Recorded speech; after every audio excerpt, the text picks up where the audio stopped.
Hi there, my name's Sam and I'm Director at An Electricians Training, and this is... I'm Kirsty, I'm the Technical Director at Surge Protection Devices.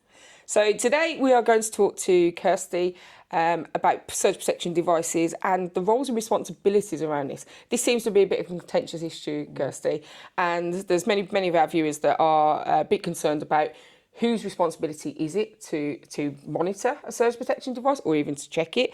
And then obviously, what do you do if you do find that you don't think it's working? How do I check it's working?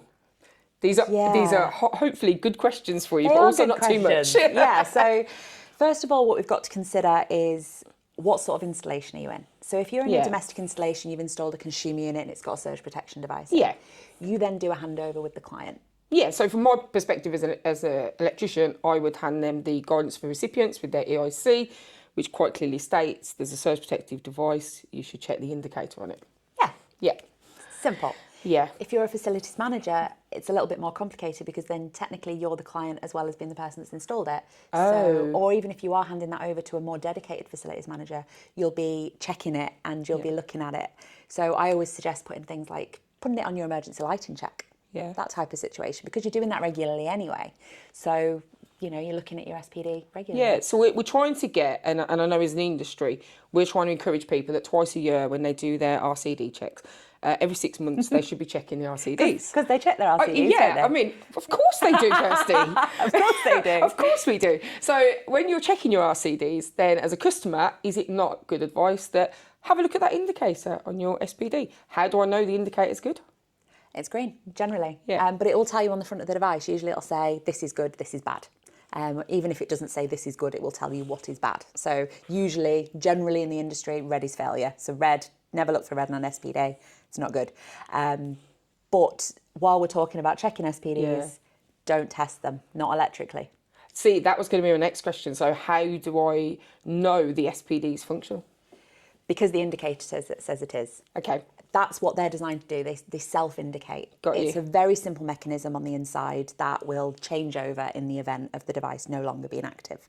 So what we've got to be careful of is essentially a surge protection device is a very clever little piece of kit, but it doesn't know the difference between a test voltage and a real surge. So what we're doing is degrading the components every time we put a test through it. And unfortunately, that's what we're seeing. We're seeing a lot of marketing come out of specifically test manufacturers, test equipment manufacturers. Our new tester can test SPDs, which is fantastic. Unfortunately, just because you can do something, which we all could have done with our testers we trained with a very long time ago, doesn't mean you should do something. In the product standards, there's nothing about testing. Whereas if we look at RCD product standards, they will tell us exactly how to test them, what test parameters Which we know have changed recently because of just this reason, Yeah, but they give you numbers that we should work to. Yeah. There's nothing like that in the SPD. I should imagine it wouldn't be. Yeah, because they shouldn't be tested. So what are they passing or failing on with this equipment? Because every manufacturer is going to be using different details. Got you. So it does make, so plain devil's advocate from an electrician's point of view, we always want to see something working, and we always want to do a functionality check, don't we? We always want to check that it works. So seeing that little green indicator there, I need to have the confidence in my manufacturer of that surge protective device to say that, right, that green indicator there, as a electrician installer, I know that that has been manufactured to a standard. There's usually a data sheet in the box or a sticker to say it's got quality control. So as installers, I think we need to be confident in the kit that we're buying, and we need to say, well, to the customer, there's a green light there, it's good. I'm happy that as an installer, that's going to be the way that it is, and that is going to be fine until it's not there anymore or it's red. That's it, and it also crosses that line, doesn't it? As an installer, you need to have that confidence in the kit you're buying. Yes. It's not just a case of being able to go into the wholesaler and buy the cheapest thing you can buy, because it's going to do the job for a certain amount of time and you're going to get paid and walk away. As an electrician, it's your job when you're designing your installation to make sure you're confident when you're doing that handover that it's not just going to do its job until you walk away. That means having that confidence in the kit you're using. Yeah, and I think as electricians as well, we need to inform the customer that they literally are getting what they're paying for. If you want to have the confidence in a device, you should buy a device that your installer is confident in. And certainly, I'd be confident to buy a surge protection device. So, Kirsty, how do I instill that confidence in a customer? How does the average electrician instill that confidence in the customer. Well, I think it's really important to begin with to explain to the customer how it works, why you're installing it, what it's going to do as its job. And we can start that by having the conversation we need to have in the wiring regs. Yeah, absolutely. Because, like you say, it's been in the wiring regs since the 80s. We've been starting to put them into homes now for the past, the 18th edition. Since the 18th edition came out, it's a requirement to put them in, or is it a requirement? Is there an opportunity for the customer to omit it? There is. So in certain circumstances, so what we've got to be careful of in the regs is we get this, well, for the first time in the 18th edition in Amendment 2, we actually have that little table at the front which tells us what these words mean. So even as somebody, I mean, I sit on JPEL Committee D as an expert in surge protection for the wiring regs. And even for me, sometimes when I'm reading some of these regulations, it's not clear. We need to be quite careful when we're reading them because there is certain words that are used that we've got to be careful of what they mean when we use them in the regs format.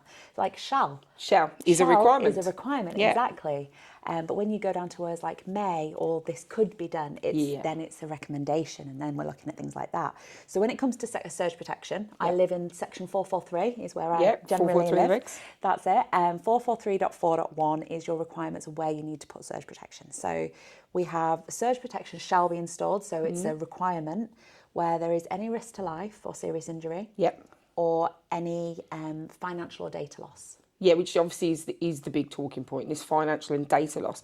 That's what most homeowners are going to be concerned with, because obviously insurance companies have a big play in, do they pay out if a surge protection device isn't installed and something goes wrong? That's it, and especially when we move into the more commercial industrial market, the finance But that's huge. Wow, yeah, but that's massive. So it's a case of looking at that distribution board, whether you're installing one board or you're designing a large installation, and saying, okay, what's on that board? What's being fed from that board?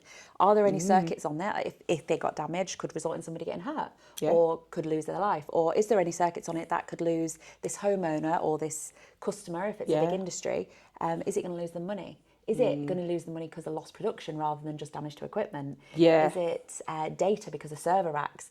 It's not just a case of, it's a board, put a surge device in. We've got to consider the whole picture. That's it. And then the next part, so they're your shalls. You'd have to put them in. Yes, absolutely. For all other cases, an SPD shall be installed. So our default, essentially, if we go to default is we fit that surge protection device, unless the owner declines and accepts the risk. But what we've got to remember with this bit is, firstly, it's for all of the cases. So if there's any risk to life or serious injury or any financial or data loss from that distribution board, the client cannot say no. We can't have that conversation with the client. But if we don't fall under those, we can have the conversation with the client. But then it comes down to you being able to explain to the client in a clear way, because we've got to remember they're not electrical people. And they've got to accept the risk. Exactly. The client has then got to accept the risk of damage. And what we've got to be aware of is the client may accept the risk because they don't want to pay the extra money for a surge protection device. But they've got to be aware that when the client accepts the risk, their insurance company will say, well, you accepted the risk. Yeah, and obviously for big companies, that's going to make a massive difference for especially public buildings and things like that. You're going to have members of the public come in, or you're going to have people, retail and stuff. You've got shoppers coming in, and if a big company sort of declines the use of SPDs, largely to do with cost. It's always around cost, isn't it? It is. Because a surge protection device isn't going to cut off the supply if it activates, is it? No. And that's an important thing for customers to remember, I think, is that it works in parallel. It's alongside your devices. And if it operates, and it doesn't affect the installation as such, does it? So I think it works about 1,000 times faster than an RCD. And it sends the excess voltage to earth and resets ready to go again. You won't even notice anything going on in your electrical installation. It's just that rapid. Fast. Yeah. Oh, I did not know. I like that, 1,000 times faster than an RCD. I'm going to use that in teaching. And that's excellent. So putting this onus back on the customer, if you like. I know there's documentation they have to fill out. So they've literally got to write a statement to say, I accept responsibility, or the business accepts responsibility, and we have decided to decline surge protection devices being installed. That's it. If you're that sounds a huge risk. It is. If you're recommending anything to a client, realistically, as an electrician, you need to protect yourself. That's your job. You have personal indemnity insurance. You have all these type of things, whether you're a sole trader or you're a large electrical company. You have all these things in place that if something goes wrong, you've got that protection. But realistically, none of us ever want to use it. And the big thing there is making sure that you don't have to. Having your paperwork in place stops that from happening. So if you recommend anything to the client, whether it's surge protection or anything else to do with the industry, it's always getting that in writing to say, actually, I've explained it. Even have a written document of the explanation you're using. Yeah. So you've got something physically to hand over. We have a download for that. So Oh, right, we can okay. So always, go to your website and we that's can have a look at the download. Or if you ever just want any advice on discussing it with your client. I mean, I end up speaking to end users quite a lot and explaining surge protection and the requirements and how it's going to benefit them. But if you give them that information, because you've got to make sure then that they've understood the information and understood the risk they're then accepting if they don't do it. Because even if you've said, oh, the client declined it, I've heard of a few electricians that say automatically, oh, the client declined it because, you know, they don't want to even start pricing it in the job, they don't want to deal with it. And the client doesn't understand what they've accepted and what they've not. And at which point that's never going to hold up in front of a judge. Absolutely not. And that's one thing that I think as electricians especially, we are very conscious of these days. If we do something or omit something that should be there and we haven't got that documented, we've put the onus back on the customer, but then it turns out the customer just had some sort of verbal arrangement with the installer. That's what's going to lead us to a court of law at the end of the day. And I think we're all conscious that we want to avoid that scenario. And also, we want it to be as safe for the customer as possible. And if we're protecting them and their equipment, I've got to say that surge protection feels like a good thing to me. That's it. Absolutely. And what we've got to be aware of as well is even if the client does verbally accept, at the end of the day, when anything goes wrong in their electrical installation, they're going to call their insurance company and want their insurance company to pay out. They're going to throw that electrician straight under the bus and say, nobody ever told me about it. No matter how well you know your client. So it's about protecting your business at the end of the day. Brilliant. Thanks, Kirsty. No problem.